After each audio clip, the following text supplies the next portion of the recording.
하나님이 숨어 계시는 것처럼 느낄 때, 하나님이 숨어 계시는 것처럼 느낄 때, 하나님이 숨어 계신다. 즉 하나님이 안 계신 것처럼 느껴질 때가 있다라는 얘기죠.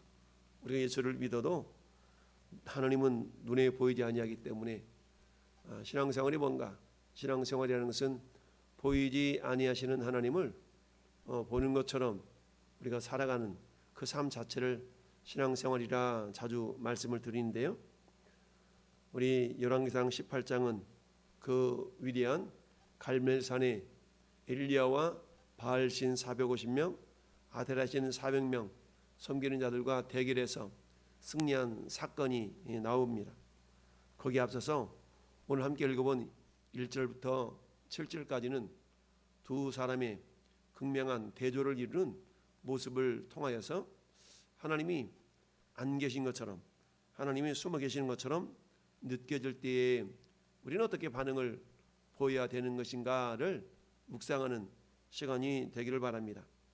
1절 말씀에 많은 날이 지나고 제3년에 여호와의 말씀이 엘리야에게 임하여 이르시되 너는 가서 아합에게 보이라 내가 비를 지면에 내리리라 라고 그랬어요. 여러분, 이 시대는 북이스라엘을 배경으로 하고 있죠. 북이스라엘은 전체 19명의 왕이 있었는데 오늘 본문에 등장한 아합 왕은 7번째, 북이스라엘의 7번째 왕이고요.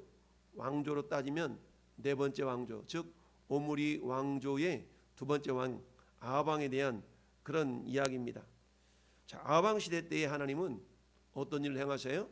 3년 6개월 동안 가뭄이 들도록 역사하셨습니다. 왜 하나님이 가뭄이 들도록 했을까요? 그것은 우상 숭배가 만연한 북이스라엘을 깨우치시고자 함이었습니다. 그럼에도 불구하고 이것을 깨닫지 못하고 있는 이 아합 왕의 영적인 미련함과 무감각을 하나님이 깨우치시게 하여서 한 사람을 준비시키시고 계셨는데 그 사람이 바로 엘리야였던 거죠. 자, 오늘 본문의 말씀의 제목 3년 6개월은 어떤 기간이었어요? 가뭄이 기간이요? 기갈의 기간이었다라는 얘기입니다. 우리는 앞장에서 살펴봤던 것처럼 사르밧 과부도 역시 그 가뭄에서 제외될 수가 없었고 엘리야 선지자 역시도 그 가뭄에서 제외될 수가 없었다라는 것을 볼 수 있습니다. 여러분, 자연재해라는 것은 예수 믿는 사람만 쏙 빼고 예수 믿지 않는 사람들한테 임하는 게 아니죠. 자연재해라는 것은 믿는 사람에게나 믿지 않는 사람에게나 동일하게 당하게 됩니다. 그럼에도 불구하고 동일한 자연재해를 통하여서 그 자연재해를 바라보는 관점은, 바라보는 입장은 달라야 된다라는 얘기죠. 특별히 예수 믿는 사람들의 삶의 자세는 어떠해야 될까요? 그것은 모든 우주 만물과 자연과 시간까지도 다스리시는 하나님이심을 우리는 신뢰할 수 있어야 된다라는 얘기죠. 여러분, 하나님은 우주 만물을 창조하셨습니다. 하나님은 태초에 하나님이 천지를 창조하시니라. 그러면 천지를 창조하셨다는 얘기는 눈에 보이는 물질 세계뿐만 아니라 눈에 보이지 않는 영적인 세계도 함께 지으셨다라는 것을 우리는 알아야 됩니다. 창조 그러니까 우주 만물 그저 보이는 물질 세계만을 생각하는데 그게 아니고 하나님은 눈에 보이는 물질 세계뿐만 아니라 눈에 보이지 않는 영적인 세계도 지으셨다라는 것을 우리가 알아야 됩니다. 그런데 여러분, 영적인 세계라는 것은 육신의 눈을 가지고서는 결코 보이지가 않죠. 하나님은 계시지만 하나님은 영이시니 영이신 하나님을 어떻게 우리가 배울 수가 있고 만날 수가 있습니까? 영적인 하나님은 우리는 영적인 감각이 끼어 있어야만이 그 하나님을 알 수가 있고요. 영적인 렌즈를 끼워야만이 하나님을 뵐 수가 있다라는 얘기입니다. 여러분, 망원경이 개발되기 이전에는 저 하늘의 별들이 그저 몇천 개 정도만 있겠다라고 과학자들이 생각한 때가 있었어요. 그런데 망원경이 개발되면서 하늘에는 그야말로 무수한 별들이 있다는 사실을 확인하게 되었던 거죠. 그런데 성경은 이미 하늘에는 수많은 만상이 있다라고 하나님께 이미 수많은 별들이 있음을 성경은 이미 말씀하고 있습니다. 망원경이 개발되면서 멀리 있던 것들이 가까이 바라봐줄 수 있는 것처럼, 또는 아무리 작은 미생물이랄지라도 현미경이라는 것이 개발되면서 작은 세포까지도 이렇게 우리가 확인해 볼 수가 있었던 것이죠. 여러분, 다윈의 진화론이라는 것이 현미경이 그 시대에 개발됐더라면 다윈의 진화론은 이렇게 나타나지 않을 수도 있었겠다라는 이야기들을 합니다. 왜냐하면 아무것도 없는 데서부터 미생물이 저절로 생겨나서 이것이 진화해서 파충류에서 이렇게 또 사람에게까지 이렇게 진화가 되었다라는 그런 가설을 만들었던 거 아니겠어요? 근데 아무리 인간의 눈에 보이지 않았지만 미생물이 존재했었던 것이죠. 자, 어찌하든 이런 관점을 가지고 볼 때에 하나님도 역시 마찬가지, 믿음의 안경, 믿음의 렌즈를 끼고 보아야만 볼 수 있는 분이 하나님이요, 믿음의 여러분 보청기를 달아야만이 하나님 음성을 들을 수 있는 것이 이처럼 영적인 하나님이시다라는 사실을 우리가 알 수가 있는데요.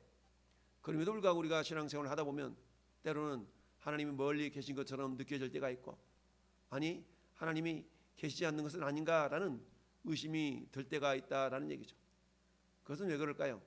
그것은 우리의 육신적인 감각으로 하나님을 느끼려 하고 있기 때문이죠. 하나님이 영이시기 때문에 아무리 육신적인 감각이 뛰어나도 영적인 하나님을 느낄 수가 없습니다. 영적인 하나님은 영적인 감각이 끼어 있을 때에라야만이 영적인 하나님을 우리가 만나 볼 수가 있는 것이죠. 마치 아방 시대 때 하나님이 그랬습니다. 아방 시대 때 여러분 특별히 3년 6개월이라는 이 세월은 어떤 세월이었어요? 가뭄의 세월이었죠. 가뭄의 세월이었기 때문에 북이스라엘에 분명히 하나님은 오늘 본문에 나타나 있는 오바댜 같은 경건한 하나님의 사람 뿐만이 아니라 엘리야, 또한 19장에 넘어가면 아합에게 무릎 꿇지 아니하는 경건한 사람 7,000명, 이런 사람들도 전부 다 북이스라엘에 있었던 사람들이죠. 근데 그 사람들조차도 어때요? 이런 자연재해, 즉 하나님께서 내리신 그 가뭄을 피해갈 수는 없었다라는 사실을 우리는 알 수가 있습니다. 자, 그렇다면 오늘 이러한 영적인 기근, 영적인 어려움, 때로는 하나님이 안 계신 것처럼 이런 암울한 시대에 나타나는 반응이라는 것은 크게 두 가지로 나타날 수가 있다라는 얘기죠. 그 한 가지는 아합이나 이세벨처럼 하나님이 있긴 어디가 있어? 라고 더욱더 불신앙의 모습으로, 더욱더 악한 모습으로 이렇게 반응을 보이는 사람이 있습니다. 두 번째는요, 그럼에도 불구하고 더욱더 경건해지고 거룩해지는 그런 사람이 있는데 그 사람이 대표적으로 오바댜라는 사람입니다. 여러분, 오바댜라는 사람의 뜻은 하나님의 종이라는 것이죠. 이 시대에 여러분 아합과 이세벨은 바알과 아세라의 종이었죠. 그러나 오바댜는 하나님의 종이었다라는 사실. 그런데 현실은 어땠어요? 동일하게 가뭄에 노출될 수밖에 없었다는 얘기죠. 하나님이 이 가뭄을 통하여서 원하시는 것이 있었는데 그건 무엇인가? 첫째는 이스라엘을 깨우치시고자 하였던 것이고, 둘째는 그 과정을 통해서 하나님이 하나님의 사람을 준비시키는, 즉 이 가뭄을 통해서 하나님의 사람을 연단시키는 그런 과정이었다라는 얘기입니다. 그 연단의 과정을 통해 준비된 사람이 누구예요? 엘리야라는 사람이었어요. 첫째하든 이런 3년 6개월 동안의 가뭄의 시간도 역시 그것을 주관하시는 이가 하나님이었다라는 사실을 통해서 우리가 어떻습니까? 이제 때가 되니까 1절에 많은 날이 지나고 이제 3년에 여호와의 말씀이 엘리야에게 임했다라고 그랬어요. 즉 가뭄이라는 것도 하나님이 주관하시고 계셨고 가뭄을 끝낸 시간도 하나님이 주관하고 있다라는 것을 우리는 알 수 있어야 됩니다. 이처럼 시간은 하나님의 계획에 따라 흘러간다라고 그랬어요. 여러분 성경에 때라는 단어가 그게 여러분 크로노스와 카이로스라는 두 단어로 대변이 된다고 그랬죠. 크로노스라는 것은 오늘이 2023년 10월 1일, 내일은 10월 2일 이처럼 자연의 섭리에 따라 흘러가는 그런 시간을 보통 우리가 크로노스라고 표현한다면, 카이로스라는 것은 하나님의 때, 하나님의 섭리 가운데서도 하나님이 정하신 때가 있다는 거죠. 오늘 하나님이 제3년에 엘리야에게 나타나신 것은 카이로스 시간의 개념이라고 말할 수가 있습니다. 그 가운데 하나님이 엘리야에게 나타나셔서 뭐라고 해요? 내가 이제 비를 지면에 내리리라. 이때가 이미 가뭄이 된 지 3년 6개월의 시간이 흘렀던 때였죠. 그래서 이제 하나님은 엘리야에게 말씀하신 같이 엘리야가 이제 아합 왕을 만나려고 이렇게 찾아갔습니다. 근데 그때 이 아합 왕은 어때요? 이 가뭄 가운데 자기가 기르고 있는 이 가축들 한 마리라도 더 잃지 않도록 하기 위해서 물이 있는 곳을 지금 찾아 나서는 그런 상황이었어요. 그런데 어때요? 두 사람이 한 곳으로 이렇게 움직이기보다는 효율적으로 너는 일로 가, 나는 절로 갈게 라고 흩어져서 지금 물이 있는가를 찾으려 하는 그런 시대였죠. 근데 성경은 오바댜는 여호와를 지극히 경외하는 자였다라는 사실입니다. 그렇습니다. 하나님은 가뭄이라는 세월을 통하여서, 시간을 통하여서 이 엘리야로 하여금 어땠어요? 하나님께서는 사르밧 과부의 집에서 엘리야를 공개할 수 있는 그런 공개하심을 경험하게 하셨고, 또한 가뭄을 통하여서 자연계를 주관하시는 하나님의 능력을 또한 경험할 수가 있었던 것입니다. 하나님은 저와 여러분을 하나님은 사람으로 빚어가심에 있어서도 마찬가지입니다. 하나님은 우주 만물을 사용하셔서, 자연 만물을 사용하셔서 우리를 하나님의 사람으로 빚어가고 계신다라는 사실, 여러분 동일한 자연현상 가운데서 하나님의 사람과 세상 사람들과 차이가 확연하게 드러나는 것을 봅니다. 여러분 오늘 오바댜와 이 이세벨과 아합의 삶의 반응이 전혀 다르죠. 첫째, 이들은 아합과 이세벨은 바알과 아세라 신을 섬기는 우상 숭배 사람인 반면에 오베다는 그런 상황 가운데서도 하나님을 경외할 줄 아는 사람이었다라는 얘기죠. 여러분 오늘날 이 세상은 살아가기에 참 버겁다, 힘들다, 어렵다 라고 누구나 말합니다. 그러나 이 세상에서 동일하게 이런 환경 속에는 믿지 않는 사람들이나 믿는 사람들은 동일하게 노출되어 있죠. 아합 왕 시대 때에 가뭄이 동일하게 믿는 사람이나 믿지 않는 사람에게 노출되었던 것처럼, 이처럼 오바댜와 아합과의 삶은 아주 극명하게 대조를 이루는 걸 봅니다. 이 아합은 세상 사람들을 대표한다라고 볼 수가 있고요, 오바댜는 하나님의 사람을, 하나님의 백성들을 대표한다라고 말할 수가 있어요. 그렇다면 하나님이 보이지 않는 것처럼 느껴진다 할지라도 우리가 가져야 될 태도는 무엇일까요? 그것은 자연 만물을 주관하시는 하나님, 시간을 다스리시는 하나님, 당신의 때에 반드시 역사하시고 사람을 준비시키시는 그 하나님이심을 우리는 신뢰할 수 있어야 된다라는 얘기죠. 하나님은 이 오바댜에게 하나님을 경외하는 자, 결혼은 이 아합과 이세벨은 어떤 일을 했어요? 4절 말씀 보니까 여호와 선지자들을 멸하는 그 일을 했어요. 근데 오바댜는 어떤 일을 했습니까? 선지자 100명을 가지고 50명씩 굴에 숨기고 떡과 물을 먹였더라. 여러분 생각해 보세요. 지금 시대는 어떤 시대? 가뭄의 시대. 지금 이세벨과 아합이 시퍼렇게 우상을 섬기면서 그런 삶을 살아가고 있는데, 근데 오바댜는 어때요? 그런 왕궁에서 또한 아합을 섬기면서 살았잖아요.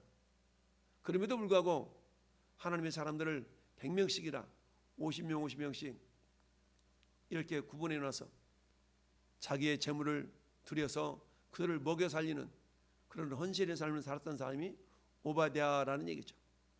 그러니까 이 아합과 이세벨은 생명을 죽이는 쪽에 이렇게 살았던 사람이라는 반면에 오베다는 생명을 살리는 자편에 서 있었던 사람이죠. 오늘날 세상은 어때요? 사단에 의해서 영향을 받고 있는 사람들은 생명을 죽이는 쪽에 더 가까이 있다 할 수 있고, 하나님을 섬기는 사람들은 어때요? 오베다처럼 어떻게 해야 된다고요?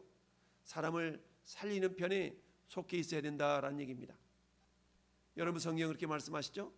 나더러 주여 주여 하는 자마다 다 천국에 들어갈 것이 아니라 하나님의 뜻대로 행하는 자라야 들어간다라고 말씀합니다. 야고보 사도는 그렇게 말씀합니다. 너 믿음 있냐? 행함으로 믿음을 좀 보여봐 라고 얘기를 하고 있죠. 전 여러분들이 믿음 있다라고 말하면서도 여러분, 행하는 믿음은 그 자체가 죽은 믿음이다라고 말할 수 있어요. 지금 오베다를 바라보면 어떻습니까? 우리가 오바댜의 모습을 보면 그야말로 신앙생활을 할 만한 여건이 아니에요. 가뭄 들었죠.